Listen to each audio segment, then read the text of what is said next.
नमस्कार दोस्तों, अभी हम इस वीडियो में आप लोगों को फिजिक्स का एक 5 नंबरिया क्वेश्चन बताने वाले हैं जो इस बार के आपके फाइनल बोर्ड परीक्षा में ये क्वेश्चन 5 नंबर का फिक्स है, वो भी प्रथम पाली में पूछेगा। तो प्रथम पाली वाले विद्यार्थी इसको अच्छे से आप लोग याद जरूर कर लेना। लेकिन दोस्तों क्या है ना, ये क्वेश्चन जब पूछता है ना तो काफ़ी लड़के गलतियाँ करने लगते हैं कि हम इस क्वेश्चन में क्या लिखे, क्या हम पूरा का आंसर दें या फिर आधा का आंसर दें। क्योंकि क्वेश्चन ऐसा ही पूछता है, क्वेश्चन पूछता है कि प्रकाश का परिवर्तन या अपवर्तन क्या है, इसके नियमों का व्याख्या करें। तो देखो यहाँ पर दो वो है ना, यहाँ पर जब या दे दिया ना तो या का मतलब समझिए कि या तो आप प्रकाश का परिवर्तन का परिभाषा लिखिए और उसका फिगर बनाइए और उसका नियम लिखिए, नहीं तो आप प्रकाश का अपवर्तन का परिभाषा लिखिए और उसका फिगर बनाइए और उसका नियम लिखिए। तो लड़के इसका भी परिभाषा देने लगते हैं, इसका भी परिभाषा देने लगते हैं, दोनों का फिगर बनाने लगते हैं, दोनों का नियम लिखने लगते हैं। तो काफ़ी ज़्यादा समय लग जाता है और ज़्यादा पेजेस में लग जाता है लिखने का,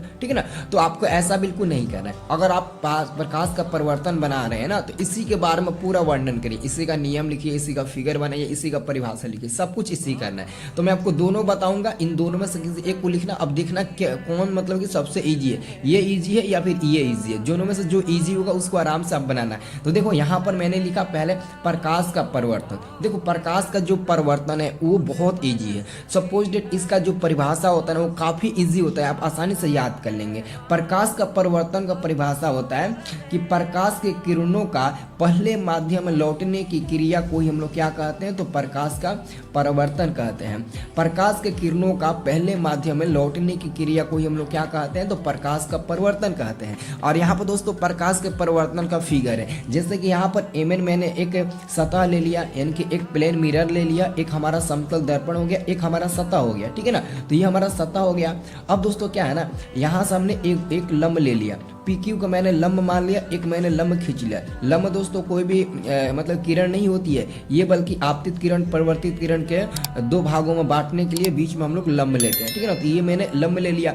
अब यहाँ से जो किरण हमारा आ रही है ना, ए से जो किरण आ रही है जो Q पर मिल रही है ना, ये हमारा परिवर्तित किरण हुआ। फिर यहाँ से दोस्तों जो रिफ्लेक्ट हो जा रही है ना, अपवर्तित हो जा रही है, वो हमारा क्या है, ये हमारा B जो है ना, B और Q, ये हमारा अपवर्तित किरण हो गया, ठीक है ना। और बीच में जो हम लोग लंब डालें वो क्या हो गया, तो हमारा अभिलंब हो गया। अब देखो दो भागों में बांट रही है ना, तो पहला भाग आपका I होगा, दूसरा भाग R होगा, यानी कि आपतन कोण परिवर्तन कोण के बराबर होगा, तो आपतन कोण परिवर्तन कोण हो जाएगा, ठीक है ना। तो ये आपका फिगर हो गया। अगर आप बोर्ड परीक्षा में ये परिभाषा उसके जस्ट नीचे बस इतना फिगर बना देते हैं तो 2.5 नंबर आपका यहीं से मिल जाता है, 2.5 नंबर यहीं से मिल जाता है। देखो ये आपका प्रकाश का परिवर्तन का परिभाषा हो गया और नीचे वाला आपका क्या हो गया, तो प्रकाश का अपवर्तन का परिभाषा हो गया। अगर आप ये लिख दिए हैं ऊपर प्रकाश का परिवर्तन और उसका फिगर, तो आपको ये नीचे वाला ये बनाने की जरूरत नहीं है, ठीक है ना। ये नीचे वाला आपको ये बनाने की जरूरत नहीं है, आपने ऊपर वाला प्रकाश का परिवर्तन और उसका अपने फिगर बना दिया, ठीक है ना। लेकिन मैं फिर भी बताना चाहता हूँ कि अगर आपको वो डिफिकल्ट लगे, वो भारी लगे, तो आप इस वाले को बनाओ, ठीक है ना। आप इस वाले को बनाओ, इस वाले को बना सकते हो, तो इस वाले को बनाना है तो ऊपर वाला मत बनाना, ठीक है ना। तो प्रकाश का अपवर्तन भी देख लीजिए ये इजी है कि नहीं है।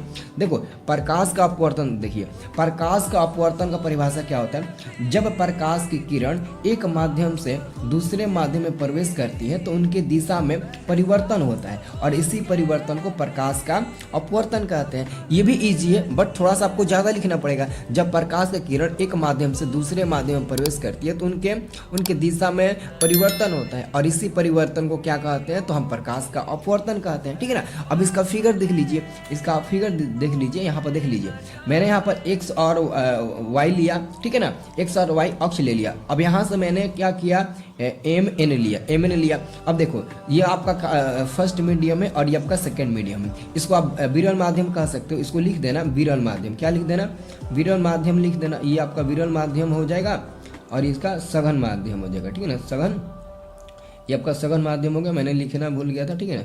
अब देखिए, तो जब आपका किरण एक माध्यम से दूसरे माध्यम में जाती है तो उसके दिशा में परिवर्तन होता है और इसी परिवर्तन को हम लोग क्या कहते हैं, तो प्रकाश का अपवर्तन कहते हैं। ये हमारा आपतित किरण हो जाएगा और ये हमारा क्या हो जाएगा, अपवर्तित किरण हो जाएगा और ये हमारा अभिलंब हो जाएगा। तो ये भी फिगर बना सकते हो। लेकिन आपको मैं बता दूं, आपको तो लग रहा होगा कि सर जी ये वाला इजी नहीं है, हम ये वाला आसानी से बनाएंगे, ये वाला बहुत ईजी है। तो आप यही वाला बनाइए ना, आप यही वाला बनाइए, ये वाला बहुत ईजी है, ठीक है ना। तो ये बनाना और ये वाला नीचे वाला छोड़ देना, और जिसको ये बनाना होगा तो ऊपर वाला छोड़ देना। अब चलिए इसके नियम में हम लोग चलते हैं। अब देखिए बाबू, अगर आपने प्रकाश का परिभाषा और उसका फिगर बनाए होंगे ना, तो आप प्रकाश के परिवर्तन के नियम ही लिखिएगा। तो यहाँ पर मैं क्या कर रहा हूँ, प्रकाश के परिवर्तन दिख रहा हूँ, ठीक है ना। तो यहाँ पर मैं लिखाऊंगा कि प्रकाश के परिवर्तन के दो नियम होते हैं, प्रकाश के परिवर्तन के दो नियम होते हैं। तो दो नियम कौन कौन होते हैं, आप दोनों नियम को यहाँ पर पहले ध्यान से लिखिए। तो पहला हमारा नियम क्या होता है, ध्यान से देखिए। प्रकाश का पहला नियम कहता है आपतित किरण, परावर्तित किरण तथा आपतन बिंदु पर डाला गया अभिलंब एक ही तल में होते हैं। ध्यान से समझना, आपतित किरण, परावर्तित किरण तथा आपतन बिंदु पर डाला गया लंब एक ही तल में होते हैं। ये हमारा क्या हो गया, प्रकाश के परिवर्तन का पहला नियम हो गया। और प्रकाश के परिवर्तन का दूसरा नियम कहता है आपतन कोण परावर्तन कोण के बराबर होते हैं। ये आपके ऑब्जेक्टिव में क्वेश्चन आते हैं कि प्रकाश के परिवर्तन से कौन सही है, तो आपतन कोण परिवर्तन कोण के बराबर होता है। अर्थात कोण आई जो होता है ना, वो कोण आर के बराबर होता है। अभी फिगर में मैंने बताया ना, कोण आई जो होता है ना, वो कोण आर के बराबर होता है, इक्वल टू होता है, ठीक है ना। तो ये हमारा हो गया। देखो कितना इजी है, कितना छोटा है, और आप एक ही पेज में अच्छे से लिख दोगे, बढ़िया से राइटिंग से आप एक ही पेज में लिख दोगे। अगर आपको दूसरा लिखना है, प्रकाश के अपवर्तन के नियम को लिखना है और उसके बारे में व्याख्या करना है, तो उसका भी नियम देख लीजिए। इसका नियम थोड़ा सा आपको लंबा पड़ेगा, ठीक है ना, देख सकते हैं। प्रकाश के अपवर्तन के दो नियम होते हैं। पहला नियम आपका है आपतित किरण, अपवर्तित किरण तथा आपतन बिंदु पर डाला गया लंब एक ही तल में होते हैं। यह आपका प्रकाश के अपवर्तन का पहला नियम हो गया। और दूसरा नियम देख लीजिए, दूसरा आपका नियम है प्रकाश के किसी विशेष रंग के लिए, प्रकाश के किसी विशेष रंग के लिए आपतन कोण की जया साइन आई है ना, आपतन कोण की जया साइन आई तथा अपवर्तन कोण की जया साइन आर का अनुपात किन्हीं दो माध्यमों के लिए एक क्या होता है, नियतांक होता है। किन्हीं दो माध्यमों के लिए क्या होता है, नियतांक होता है। अर्थात हमारा जो ये म्यू होता है ना, इसको म्यू पढ़ेंगे, जो भी की तरह मैंने लिखा ना उसको म्यू पढ़िएगा, ठीक है ना, म्यू पढ़िएगा। अर्थात म्यू बराबर साइन आई बटे साइन आर, जहां म्यू एक नियतांक है। जहां म्यू क्या है, तो एक नियतांक है। तो आप ही लोग बताइए, आपके लिए अपवर्तन का नियम आसान है या फिर परिवर्तन का नियम आसान है? आप कमेंट बॉक्स में जरूर बताइएगा। इस वीडियो के कमेंट में आप लोग जरूर बताइएगा कमेंट बॉक्स में कि आपको कौन वाला सबसे ईजी लगा और कौन वाला आप लिखना पसंद करेंगे। आप कमेंट सेक्शन में जरूर बताइएगा। और वीडियो को लाइक नहीं किया तो लाइक कर दीजिए, लगे हाथ चैनल को भी सब्सक्राइब कर लीजिए। अभी मैं आपको और गेस्ट क्वेश्चन बताऊंगा जो 100% पूछेगा, ठीक है।